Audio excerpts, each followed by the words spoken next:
back to Holliday, the space where we slow down, breathe, and get honest about the parts of ourselves we're still learning to release, rebuild, and reclaim. Today, we're stepping into a conversation that feels especially important as we enter a brand new year. Because if we're being real, a lot of us are walking around with emotional tabs open. And these tabs can include unfinished thoughts, unspoken truths, unresolved feelings, and unhealed moments. And just like a computer, when it's running too many programs at once, it can really slow us down. It drains our energy. It keeps us from showing up fully in the present moment.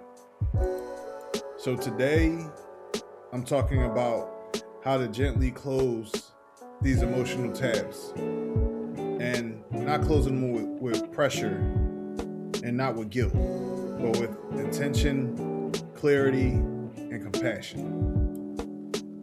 So, how do we identify these open tabs? Well, first, let's start with awareness. What emotional tabs are, still open in your life? Maybe it's a conversation you never had because you didn't want to start a conflict. Maybe it's a boundary you didn't set because you didn't want to disappoint someone. Maybe it's a dream you put on pause because life got too loud. Maybe it's a disappointment you never admitted hurt you. Or maybe it's a version of yourself you've outgrown but haven't fully released. These tabs don't always scream for your attention. Sometimes they whisper. They show up as irritability, procrastination, overthinking, or as that feeling of being tired for no reason. But there is a reason.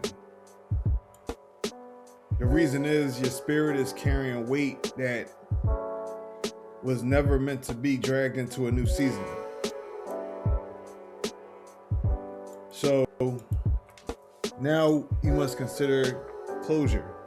And remember that closure is a decision.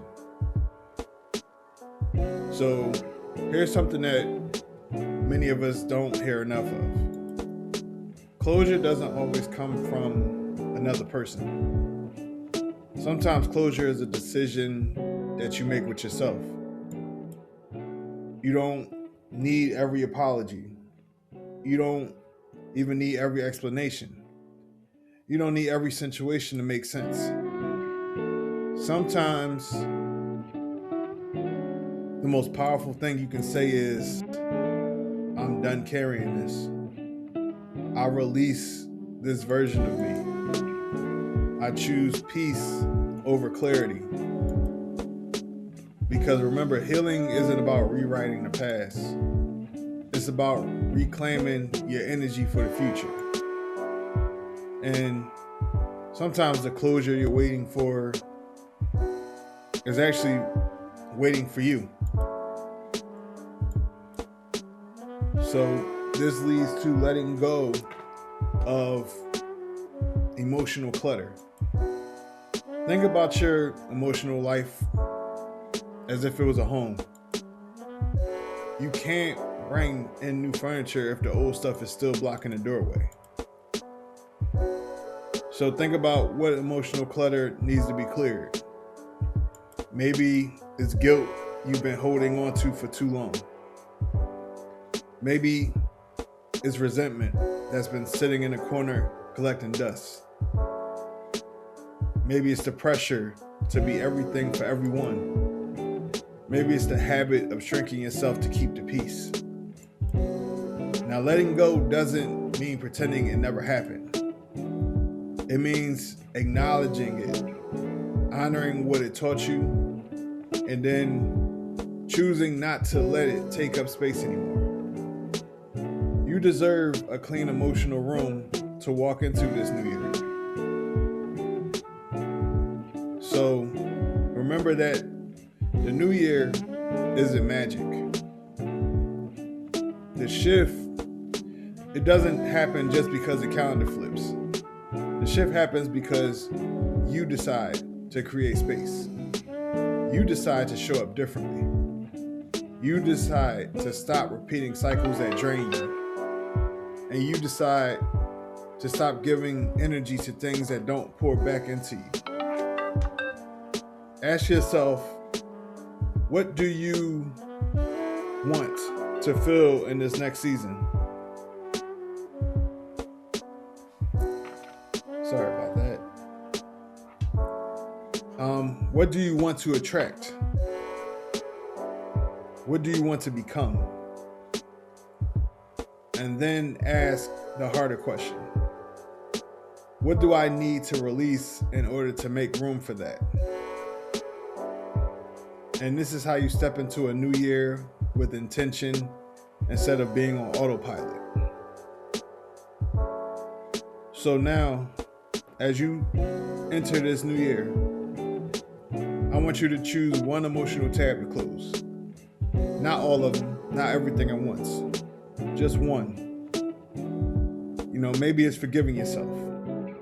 Maybe it's letting go of a relationship that's been draining you. Maybe it's releasing the pressure to be perfect. Maybe it's finally admitting what you truly want. And maybe it's accepting that something didn't work out. And that's okay. Pick one, name it, and close it with compassion. Because healing isn't about rushing. It's about choosing yourself, one decision at a time. So as you move in to this new year, 2026, remember, you don't have to carry everything. You don't have to fix everything. You don't have to understand everything. You just have to be willing to release what no longer serves you, so that you can walk into this next chapter lighter, clearer, and more aligned. So thank you for tuning in to another episode of Healing Holiday. And until next time, keep choosing yourself, keep choosing peace, and keep healing one day at a time. Have a happy and healthy new year. Peace and love.